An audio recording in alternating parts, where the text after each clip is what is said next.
जैसा कि दोस्तों प्रीवियस पार्ट में हमने जाना कि कार्बोहाइड्रेट्स क्या होते हैं, कार्बोहाइड्रेट्स का केमिकल कंपोजिशन क्या होता है और इसका नेचर क्या है। और इसी के साथ साथ हमने ये भी जाना कि कार्बोहाइड्रेट्स में कौन से फंक्शनल ग्रुप पाए जाते हैं और उन फंक्शनल ग्रुप के आधार पर हम उन कार्बोहाइड्रेट्स को क्या कहते हैं। तो अगर आपने प्रीवियस वीडियो नहीं देखा है तो उस वीडियो का लिंक मैंने आज के इस वीडियो के नीचे डिस्क्रिप्शन बॉक्स में दे रखा है, आप उस लिंक पर जाकर वीडियो देख सकते हैं। हमारे आज के इस वीडियो का टॉपिक है कार्बोहाइड्रेट्स का क्लासिफिकेशन और नामांकलेचर, और इसी के साथ साथ हम कार्बोहाइड्रेट्स के मोनोसैकराइड्स के बारे में डिटेल से जानेंगे। तो यदि हम बात करें कार्बोहाइड्रेट्स के क्लासिफिकेशन की, तो कार्बोहाइड्रेट को 3 ग्रुप में कैटेगराइज किया गया है।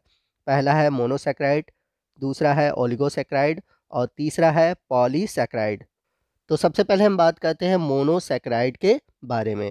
These are simplest of carbohydrates and are known as sugar. तो ये सबसे सरल कार्बोहाइड्रेट है और इन्हें हम शुगर के नाम से भी जानते हैं। These are building unit of complex carbohydrates. तो मोनोसैकराइड से ही जो जटिल कार्बोहाइड्रेट्स है यानी कि जो कॉम्प्लेक्स कार्बोहाइड्रेट है उनका निर्माण होता है। जैसे आगे हम पढ़ेंगे ओलिगोसैकराइड, पॉलीसैकराइड, तो इन सभी का निर्माण मोनोसैकराइड से ही होता है, इसलिए इसे हम बोलते हैं building unit of complex carbohydrates. अगला पॉइंट ये कहता है कि these can not be hydrolysed, यानी कि जितने भी मोनोसैकराइड है इन्हें हम और छोटे टुकड़ों में डिवाइड नहीं कर सकते। जबकि जब हम आगे पढ़ेंगे ओलिगोसैकराइड और पॉलीसैकराइड के बारे में, तो उन्हें हम हाइड्रोलाइज कर सकते हैं, और जब हम उन्हें हाइड्रोलाइज करेंगे तो वो सिंपली मोनोसैकराइड में बदल जाते हैं। तो डिटेल से जब मैं उस टॉपिक को बताऊंगा तो वहाँ पर आपको ये पॉइंट क्लियर हो जाएगा। नेक्स्ट पॉइंट ये है, these are sweet tasting, crystalline and soluble in water. तो जितने भी मोनोसैकराइड होते हैं इनका स्वाद मीठा होता है, ये क्रिस्टलाइन सॉलिड होते हैं और वाटर सॉल्युबल होते हैं। नेक्स्ट पॉइंट ये कहता है, they have a potential aldehyde or और keto group and hence are reducing in nature. तो जैसा कि मैंने प्रीवियस वीडियो में बताया था कि किसी भी कार्बोहाइड्रेट में या तो एल्डिहाइड ग्रुप होता है या तो कीटो ग्रुप होता है, और इसी के प्रेजेंस के कारण ये रिड्यूसिंग नेचर होते हैं, यानी कि इनमें अपचयन की क्षमता होती है। तो रिड्यूसिंग नेचर क्या होता है इसके बारे में भी जब मैं आपको केमिकल नेचर पढ़ाऊंगा मोनोसैकराइड का, तो वहाँ पर इसके बारे में मैं डिटेल से डिस्कस करूंगा। चलते हैं अगले पॉइंट की ओर, जो कि मोस्ट इंपॉर्टेंट पॉइंट है। एल्डिहाइड ग्रुप और reducing centre always lie at carbon number 1 of monosaccharide molecule. Such sugar are known as aldoses और एल्डो शुगर।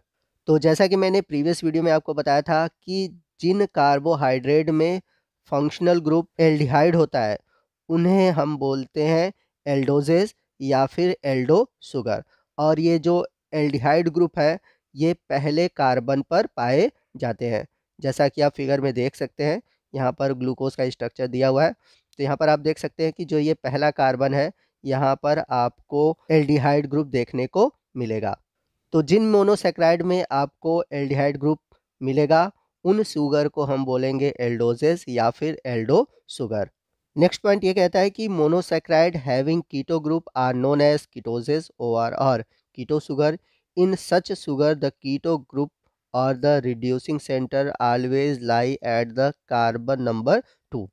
तो जिन मोनोसैकराइड में कीटो ग्रुप पाया जाता है उन्हें हम कीटोजेस या कीटोस शुगर कहते हैं, और इन शुगर में जो कीटो ग्रुप है वह आपको दूसरे नंबर के कार्बन पर देखने को मिलेगा। जैसा कि यहाँ पर आप फिगर में देख सकते हैं, यहाँ पर कीटो ग्रुप जो है आपको फ्रक्टोज के केस में दूसरे नंबर के कार्बन पर देखने को मिलेगा। तो यहाँ पर आप देख सकते हैं कि ग्लूकोज और फ्रक्टोज दोनों के फार्मूले एक ही हैं, यानी कि C6H12O6 है, लेकिन ग्लूकोज में जो फंक्शनल ग्रुप है वो है एल्डिहाइड और कीटोन के केस में जो फंक्शनल ग्रुप है वो है कीटोन। तो अक्सर आपने ये क्वेश्चन पूछा हुआ है कि सर ग्लूकोज और फ्रक्टोज के जब फार्मूले सेम है तो इनमें डिफरेंस क्या है। तो यहाँ पर डिफरेंस है फंक्शनल ग्रुप का। ग्लूकोज में फंक्शनल ग्रुप है एल्डिहाइड और फ्रक्टोज में फंक्शनल ग्रुप है कीटोन।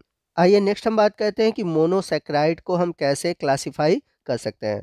तो यहाँ पर हम देख सकते हैं कि जो मोनोसैकराइड है, मोनोसैकराइड को हम दो आधार पर डिवाइड कर सकते हैं। एक तो फंक्शनल ग्रुप के आधार पर और दूसरा है नंबर ऑफ कार्बन एटम के आधार पर। तो यदि अगर हम फंक्शनल ग्रुप के आधार पर देखें, तो जैसा कि मैंने बताया था कि यदि मोनोसेक्राइड में फंक्शनल ग्रुप एल्डिहाइड है तो इसे हम बोलेंगे एल्डोजेस, फॉर एग्जांपल ग्लूकोज। और यदि मोनोसेक्राइड में फंक्शनल ग्रुप कीटोन है तो उसे हम बोलेंगे कीटोजेस। एग्जाम्पल के रूप में अगर हम बात करें तो फ्रक्टोज। अब यदि हम नंबर ऑफ कार्बन एटम के आधार पर मोनोसेक्राइड को डिवाइड करें तो मोनोसेक्राइड में कार्बन की संख्या 3 से लेकर 7 के बीच होती है। तो जिन मोनोसेक्राइड में कार्बन की संख्या 3 होती है उसे हम कहते हैं ट्राइओजेस, 4 होती है तो बोलते हैं टेट्रोजेस, 5 होती है तो उसे बोलते हैं पेंटोजेस, यदि कार्बन की संख्या 6 होती है तो बोलते हैं हेक्सोजेस, और यदि 7 होती है तो बोलते हैं हेप्टोजेस। तो यहाँ पर आप देख सकते हैं कि मैंने सभी के एग्जाम्पल और फार्मूले दे रखे हैं। तो यदि हम बात करें ट्राइओजेस की, इसका फार्मूला होगा C3H6O3। यदि एग्जाम्पल की बात करें तो जो एल्डोज शुगर होगा वो होगा ग्लिसरल एल्डिहाइड, और जो कीटो शुगर होगा वो होगा डाईहाइड्रोक्सी एसीटोन। उसी तरह टेट्रोजेस शुगर जिसका फार्मूला होगा C4H8O4, और इसका जो एग्जाम्पल है वो है एरिथ्रोज। बात करते हैं पेंटोज शुगर की जिसका फार्मूला होगा C5H10O5, और इसका एग्जाम्पल आप सभी जानते हैं। इसका एक एग्जाम्पल है राइबोज। आप सभी जानते हैं कि आरएनए में जो पेंटोज शुगर पाई जाती है वो होती है राइबोज। तो याद रखिएगा राइबोज एक मोनोसेक्राइड है जिसका फार्मूला होता है C5H10O5। उसी तरह हम बात करते हैं हेक्सोज शुगर की। तो जनरली एग्जाम्पल के रूप में आप हेक्सोज शुगर को देखते हैं जिसका फार्मूला होता है C6H12O6, और इसके एग्जाम्पल है ग्लूकोज, फ्रक्टोज, गलेक्टोज, मैनोज। सभी के फार्मूले आपको C6H12O6 ही मिलेंगे, बट डिफरेंस क्या होता है फंक्शनल ग्रुप का और अरेंजमेंट का। तो ये सभी डिफरेंस आगे जब मैं आपको मोनोसेक्राइड के केमिकल नेचर के बारे में पढ़ाऊंगा और इसके आइसोमेरिज्म के बारे में बताऊंगा तो वहाँ पर ये कंसेप्ट आपका क्लियर हो जाएगा। बस यहाँ पर आप याद रखिए कि हेक्सोज शुगर में कौन कौन से एग्जाम्पल आते हैं। वहीं हम बात करें हेप्टोज शुगर की जिसमें कार्बन की संख्या 7 होगी, तो फार्मूला क्या होगा C7H14O7, और इसका एग्जाम्पल है सीडोहेप्टोलोज। तो यहाँ पर आप सभी प्रकार के मोनोसेक्राइड को देख सकते हैं, चाहे वो कार्बन की संख्या के आधार पर हो या फिर फंक्शनल ग्रुप के आधार पर हो। यहाँ पर स्पेशली आपको स्ट्रक्चर याद करने हैं ग्लूकोज, फ्रक्टोज और राइबोज के।